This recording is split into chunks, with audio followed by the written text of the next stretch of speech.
Assalamualaikum teman-teman, selamat berjumpa lagi dengan saya Abdul Rahman dan masih tetap di channel Abdul Rahman ya. Dan masih tetap juga mengupas tentang seputaran gangguan asam lambung dan anxiety psikosomatis.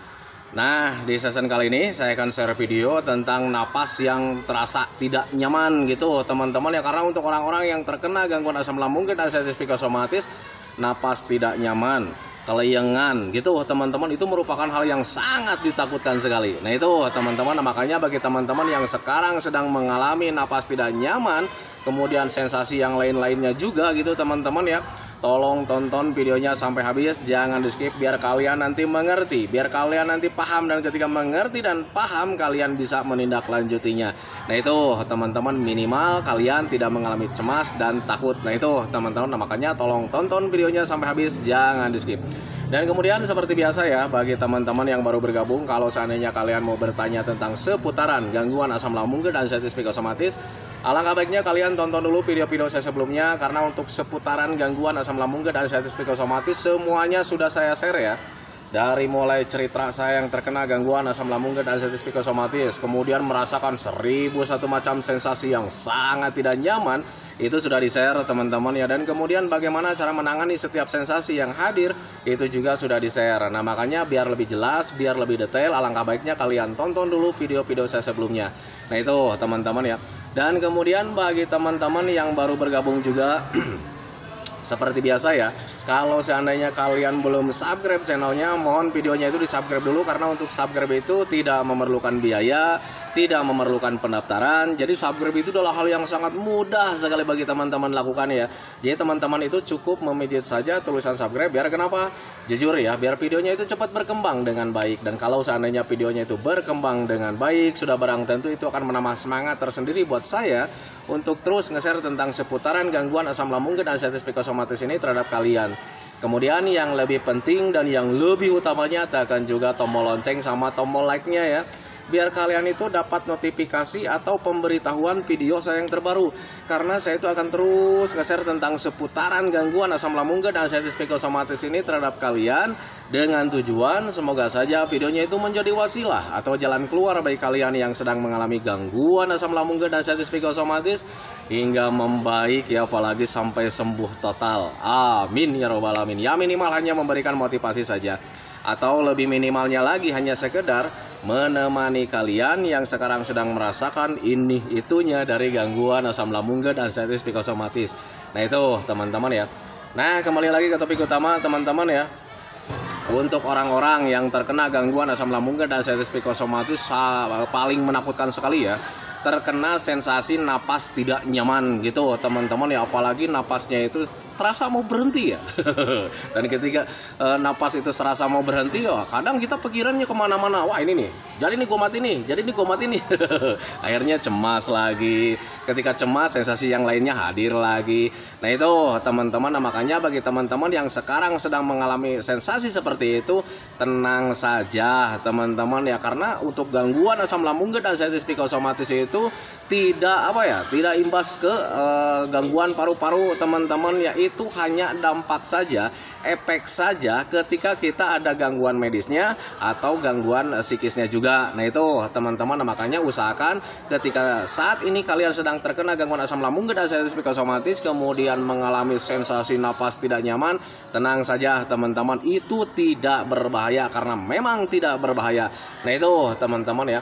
Nah tetapi Pak, kenapa sih orang yang terkena aslam itu napasnya itu terasa tidak nyaman? Kan gitu ya pertanyaannya. Untuk orang-orang yang terkena gangguan asam lambung dan anxiety psikosomatis, sepengalaman saya juga teman-teman ya, karena saya juga dulu pernah mengalami gangguan asam lambung dan anxiety psikosomatis, kemudian pernah juga mengalami hal tersebut gitu teman-teman ya. Untuk napas yang saya alami waktu dulu saat napas tidak nyaman itu ada dua penyebab teman-teman. Yang pertama, karena mungkin sedang panas dalam teman-teman ya. Jadi ketika panas dalam, apakah bisa mengganggu pernapasan kita teman-teman ya? Bukan mengganggu teman-teman ya. Jadi itu hanya dampak saja, seolah-olah terganggu, padahal tidak teman-teman ya. Jadi saat terkena gangguan asam lambung dan anxiety psikosomatis, kemudian ada panas dalam, Dada itu terasa panas teman-teman ya, dada terasa panas, kemudian tenggorokan juga terasa panas. Kadang lebih parah-parahnya itu nanti hidungnya itu mempet. Nah itu teman-teman, jadi ketika ada panas dalam, hidung terasa mempet. Dan kemudian karena memang sensitif, tubuh kita itu sedang benar-benar sensitif karena ada trauma, ketakutannya masih besar, sehingga hidung terasa mempet itu kadang menjadi apa ya, menjadi masalah besar buat kita. Nah itu teman-teman, padahal itu merupakan kejadian biasa. Nah itu teman-teman, itu yang saya alami dulu saat terkena gangguan asam lambung dan sensitif psikosomatis. Nah itu teman-teman, jadi ketika saat terkena gangguan asam lambung dan sensitif psikosomatis, kemudian ada panas dalam, itu napas itu terasa tidak nyaman teman-teman, sepengalaman saya seperti itu. Nah tetapi waktu dulu juga sama ya, begitu belum tahu penyebabnya ya pikiran kita itu kemana-mana teman-teman ya. Nah tetapi karena sering curhat juga ke dokter gitu teman-teman ya, coba Pak tarik napas panjang-panjang kemudian buang pelan-pelan. Kalau seandainya tidak ada kendala ya sudah, that's it, itu cuman respon tubuh saja gitu teman-teman. Jadi ketika waktu itu saya juga mencoba ngecek sendiri dengan cara sederhana teman-teman ya. Jadi saya tarik napasnya itu panjang-panjang kemudian buang pelan-pelan, itu ternyata lancar-lancar saja. Nah itu teman-teman, nah tetapi kenapa napas itu merasa seperti sesek ya, sesek. Nah itu teman-teman ya, nah itu untuk sesek itu beda lagi gitu teman-teman, bukan dari panas dalam. Tetapi kalau misalnya dari panas dalam, biasanya itu ada perasaan hawa panas di bagian dada teman-teman, napasnya itu terasa panas juga teman-teman ya. Kemudian nanti kelebihan-kelebihannya itu nanti hidung itu terasa mempet. Nah itu teman-teman, dan mempet itu bukan karena virus influenza saja teman-teman ya. Jadi mempet hidung kita itu bisa karena sedang panas dalam saja. Jadi ada pembengkakan di bagian sini ya. Nah itu teman-teman, jadi saluran pernapasan kita itu terhimpit oleh pembengkakan ya. Kalau orang Sunda bilang mah bekah dagingnya. Nah itu teman-teman, sehingga aliran pernapasan kita itu terganggu teman-teman. Apalagi kalau seandainya mempetnya itu dua-duanya, wah subhanallah teman-teman ya, kita itu semakin apa ya, semakin tidak nyaman teman-teman ya, padahal itu merupakan hal yang sangat biasa. Nah tetapi kalau misalnya sedang mempet, gimana caranya? Kalian sering minum aja teman-teman ya, sering minum air hangat pelan-pelan, jangan sampai kurang gitu teman-teman, minimal 8 gelas dalam sehari. Kemudian hindari makanan-makanan yang bisa memicu panas dalam kembali hadir. Nah itu teman-teman, makanya cukup seperti itu saja teman-teman ya. Jadi ketika saat hidung mempet itu saya menanganinya seperti itu teman-teman ya, banyak minum ya, banyak minum, minimal 8 gelas dalam sehari, dan minumnya itu harus air putih hangat gitu teman-teman. Kemudian menjaga jenis makanannya, jangan sampai mengkonsumsi makanan-makanan yang bisa memicu panas dalam gitu teman-teman ya. Kemudian saya juga dibantu dengan sering konsumsi makanan-makanan yang bisa menurunkan panas dalam gitu teman-teman, kayak macam rebusan labu siam, cincau, pepaya gitu teman-teman ya. Dan kalau seandainya konsisten melakukan hal seperti itu, menangani panas dalamnya gitu teman-teman ya, untuk hidung itu nanti kembali normal. Nah itu teman-teman, itu pengalaman saya dulu saat terkena gangguan asam lambung dan sensitif psikosomatis, kemudian mempunyai napas tidak nyaman. Nah kemudian napas tidak nyaman itu sepengalaman saya teman-teman, selain dari panas dalam, itu bisa karena memang respon tubuh teman-teman ya. Jadi ketika kita tubuhnya sedang tidak baik-baik saja, napas kita itu juga terpengaruh teman-teman ya. Karena apa ya? Karena waspada ya. Kitanya waspada. Jadi ketika ada panas dalam, napasnya tidak nyaman, serasa pendek gitu teman-teman ya, karena kita waspada. Nah itu teman-teman, kemudian ketika kitanya sedang cemas, terlalu banyak pikiran ke hal-hal yang menakutkan, napas juga terpengaruh teman-teman. Kalau seandainya kalian pengen berpikir wajarnya, ingin lihat contohnya gitu teman-teman ya, tengok anak kecil yang sedang demam teman-teman ya, ketika tertidur tengok napasnya, pasti terasa pendek ya, kelihatannya itu kayak macam pendek napasnya.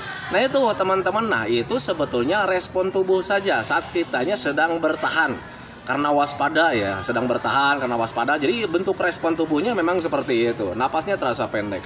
Nah kemudian orang yang cemas atau ketakutan, apakah napasnya juga bisa pendek? Bisa teman-teman. Tengok orang yang sedang ketakutan, orang yang sedang cemas, orang yang sedang terkejut teman-teman ya, itu pasti napasnya terasa ngos-ngosan ya gitu teman-teman, serasa mau habis. Nah makanya selalu diingatkan sama teman-temannya, tenang dong, ambil napas panjang-panjang, buang pelan-pelan, nanti juga ketika relax nanti baik-baik saja. Kan itu teman-teman ya. Nah itu, nah tetapi kenapa orang yang terkena gangguan asam lambung dan sensitif psikosomatis ketika mempunyai napas tidak nyaman itu ketakutannya itu semakin besar? Nah itu teman-teman, karena memang kitanya sedang sensitif, perasaannya sedang sensitif, ada trauma terhadap apa? terhadap hal-hal yang tidak diinginkan, biasanya tentang di kematian. Nah itu teman-teman, jadi hal apapun selalu dikait-kaitkan dengan kematian. Jadi ketika sensasi napas itu sebetulnya cuma respon tubuh saja, karena kalian ada trauma, takut tentang kematian, nah makanya selalu dikait-kaitkan dengan kematian. Jangan-jangan ini mendekati kematian. Nah itu teman-teman, itu pengalaman saya dulu saat terkena gangguan asam lambung dan anxiety psikosomatis. Nah itu teman-teman, makanya ketika saat kalian sekarang sedang mengalami gangguan napas tidak nyaman, teman-teman ya, alangkah baiknya kalian tenangkan saja, teman-teman. Kalian duduk tenang, usahakan rileks, usahakan harus nyaman senyaman-nyamannya gitu, teman-teman ya, biar cepet rileksnya, teman-teman ya. Bantu dengan minum air hangat pelan-pelan. Nanti juga itu terlewati, teman-teman. Tetapi kalian jangan heran kalau seandainya untuk napas itu selalu begitu, teman-teman ya. Hari ini nyaman gitu, teman-teman. Seminggu kemudian datang lagi. Nah itu teman-teman ya. Nah kalau seandainya penyebabnya belum normal, teman-teman, kayak macam panas dalamnya, kemudian stresnya, terlalu banyak pikirannya, teman-teman ya. Kalau seandainya itu belum hilang-hilang, teman-teman ya, untuk napas seperti itu akan sering hilang timbul gitu, teman-teman ya. Kadang-kadang datang, kadang-kadang hilang lagi. Nah itu teman-teman ya, itu pengalaman saya dulu. Nah makanya bagi teman-teman yang sekarang sedang terkena gangguan asam lambung dan anxiety psikosomatis, ketika mengalami hal tersebut, teman-teman usahakan jangan terlalu stres, jangan terlalu banyak pikiran. Karena ketika kalian terlalu banyak pikiran, itu sensasi yang lain-lain itu bakalan hadir, teman-teman. Nah makanya untuk orang-orang yang terkena asam itu kadang selalu mengalami kebingungan gitu, teman-teman ya. Pak, kenapa nih sekarang saya mengalami ini? Pak, kenapa nih sekarang saya mengalami itu, teman-teman? Padahal kalian itu mempunyai sensasi seperti itu karena efek terlalu banyak berpikir, teman-teman ya. Kalian sedang begah misalkan, atau misalkan sedang napasnya sedang tidak nyaman, jadi pikiran kan ya, jadi pikiran gitu, teman-teman ya. Kenapa nih napas begini gitu, jangan-jangan ini mendekati kematian. Ketika kita pola pikirnya sibuk mengarah ke situ, teman-teman ya, tanpa disadari nanti sensasi yang lainnya itu hadir gitu, teman-teman. Kayak macam berat di badan gitu, teman-teman ya. Kadang ada kedutan juga gitu, teman-teman. Dan ketika mempunyai sensasi seperti itu, kalian banyak pikiran lagi. Kenapa nih Pak sekarang nih saya kedutan? Kenapa nih Pak saya sekarang pegal-pegal nggak jelas? Itu teman-teman, dan kemudian belum terjawab, akhirnya kalian kepikiran lagi gitu kan ya, kepikiran lagi ada apa ini dengan badan, apalagi ini dengan tubuh. Dan ketika banyak berpikir lagi, teman-teman ya, tahu-taunya sensasi yang lain hadir lagi, kayak macam kelayangan, buram, teman-teman ya. Nah itu kemudian kepala terasa berat. Di situ ketika kalian mempunyai hal seperti itu, nanti kalian kepikiran lagi. Nah itu teman-teman, kalian kepikiran lagi tanpa disadari, di situ ada stres lagi, dan terus seperti itu. Nah itu teman-teman ya, banyak pikiran, sensasi hadir. Ketika sensasi hadir, timbul lagi pemikiran. Ada apa ini? Di situ ada stres lagi. Ketika stres lagi, ada lagi sensasi yang lainnya. Terus saja berputar seperti itu.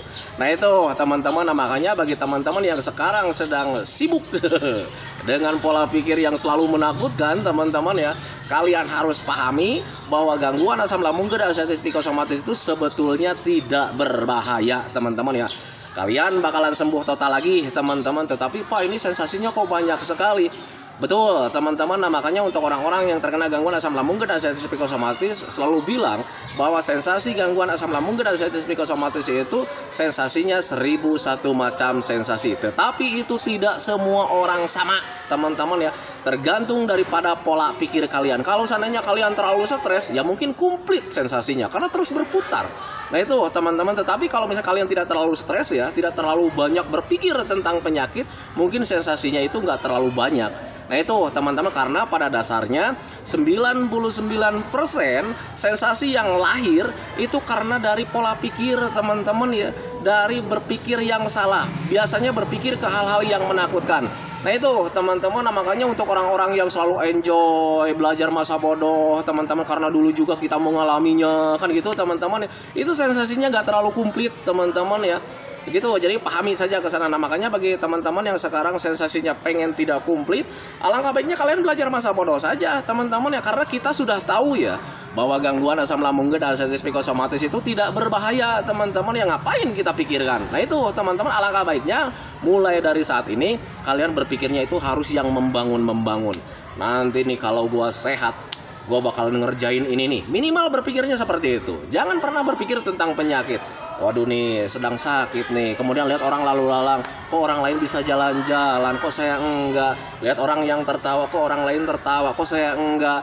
Nanti lahirnya kalian ratapan nasib di situ, dan ketika ratapan nasib lebih identik ke banyak berpikir, teman-teman ya, seolah-olah kita itu berbeda dengan orang lain. Padahal sama, teman-teman ya. Kalian sehat, kalian itu kuat, teman-teman ya, sama dengan orang lain. Yang membedakan kita itu dengan orang lain yang normal itu di pola pikir, teman-teman ya. Kita itu pikirannya itu selalu kemana-mana, ke hal-hal yang menakutkan, teman-teman. Itu yang membedakan. Nah itu teman-teman, makanya kita itu ruang lingkupnya itu terbatas, teman-teman ya, karena dari pola pikir kita yang menakutkan. Nah itu teman-teman, orang lain mengalami begah, dia baik-baik saja, bahkan bisa main bola, bahkan bisa main voli, bahkan bisa naik gunung.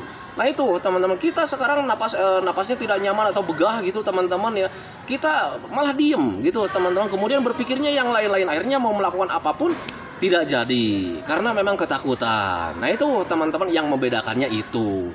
Nah itu teman-teman, makanya harus bisa memahami ke sana. Jadi bagi teman-teman yang sekarang sedang mengalami banyak sensasi, sadari saja teman-teman bahwa kalian itu baik-baik saja, teman-teman. Terima saja bahwa kalian itu sekarang itu terganggu oleh pikiran-pikiran negatif, teman-teman ya. Tanpa disadari ruang lingkup kita itu dipermainkan oleh pikir kita yang salah, teman-teman ya. Kita selalu mengalami ketakutan ini itu. Nah itu teman-teman, sehingga ketika kita ruang lingkupnya terbatas, dikarenakan kita itu dipermainkan oleh pola pikir yang salah, selalu mengalami ketakutan gitu teman-teman ya. Tanpa disadari nanti sensasi mengikut dari belakang nih. Nah gitu teman-teman ya, entah itu penegangan otot entah itu nanti napas yang tidak nyaman, entah itu kedutan, kesemutan, berdenging telinga dan sebagainya. Nah itu teman-teman, makanya mulai dari sekarang jangan terlalu banyak berpikir, teman-teman ya. Fokus saja di pencernaan. Kalau seandainya pencernaan kalian sudah membaik, teman-teman ya, kayak macam begahnya sudah tidak ada gitu teman-teman, kemudian panas-panas perut sudah tidak ada, dada-dada panas sudah tidak ada. Selebihnya kalian belajar masa bodoh saja. Pak, tapi saya sekarang panas enggak nih ya? Panasnya enggak, perut itu makan sudah nyaman, tetapi kenapa bisa kembung juga? Itu bisa karena pola pikir juga. Kalau seandainya kalian pola pikirnya masih stres, memikirkan tentang penyakit, sensasi, penderitaan, itu bisa memicu asam lambungnya nggak normal lagi. Nah itu teman-teman, sehingga nanti kembungnya hadir lagi. Nah itu teman-teman, makanya lebih dominan dari mulai sekarang itu belajar masa bodoh saja teman-teman ya. Yang penting kalian konsisten dengan 3P-nya. Pola makannya tetap dijaga, jam makannya dijaga, jenis makanannya dijaga, kemudian pola hidupnya teman-teman ya. Usahakan kalian itu harus tidur malam itu cukup gitu teman-teman ya. Hindari rebahan di siang hari, sering olahraga ringan saja semampunya teman-teman. Yang penting kita itu tidak terlalu banyak berdiam diri. Sering rebahan itu cukup mengganggu buat kesehatan kita. Nah itu teman-teman. Kemudian yang ketiganya, pola pikirnya dijaga. Jangan sampai kalian itu terlalu banyak berpikir ke hal-hal yang menakutkan, sebab ketika kalian pola pikirnya salah, nanti asam lambungnya itu nggak normal kembali. Nah itu teman-teman, sehingga nanti sensasi medisnya ada, sensasi psikisnya juga ada. Nah itu teman-teman, cemasnya masih selalu hadir karena kitanya kepikiran tentang hal-hal yang menakutkan.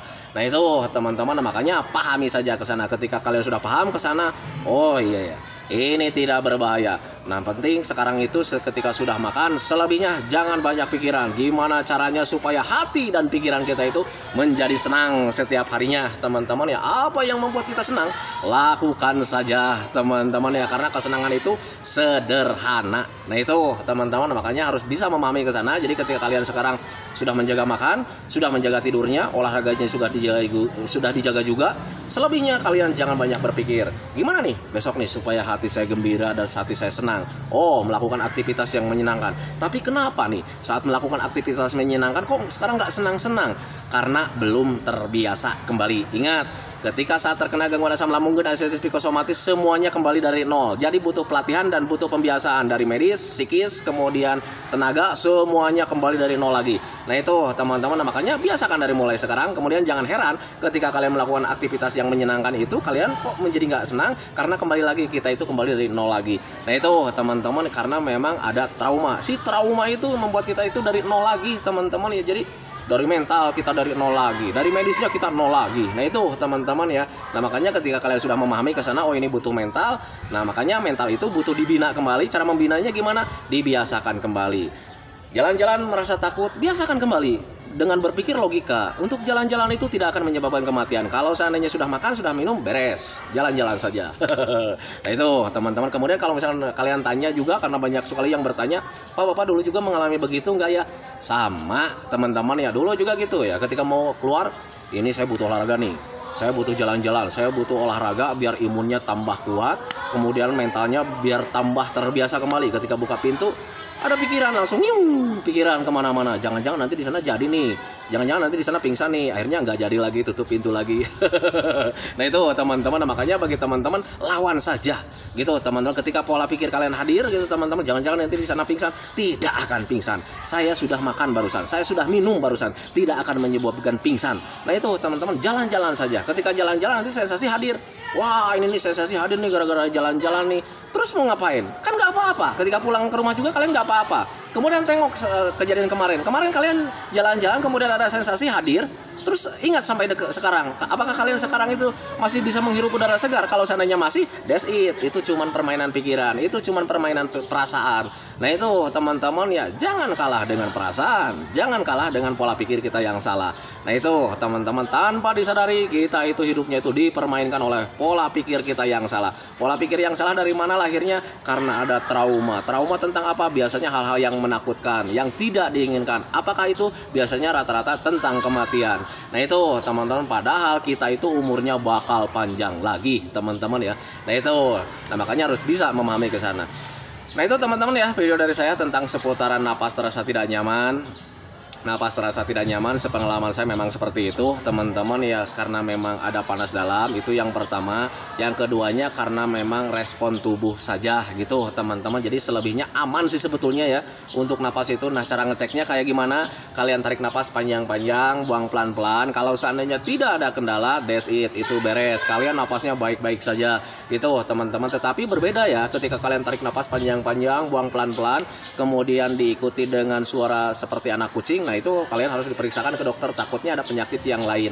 Nah itu teman-teman, dan makanya kalian jangan takut. Usahakan dari mulai sekarang, setelah makan, setelah minum, jangan banyak berpikir. Karena ketika kalian banyak berpikir itu nanti sensasi-sensasi psikis itu hadir teman-teman ya. Nah makanya bagi teman-teman yang sekarang sedang mengalami banyak sekali sensasi, alangkah baiknya kalian sudah makan, sudah minum, that's it. Selebihnya kalian usahakan hati dan pikiran kita itu senang. Nah itu teman-teman, bisa dengan melakukan aktivitas yang menyenangkan, bisa dengan melakukan hobi-hobi yang menyenangkan. Nah itu teman-teman ya.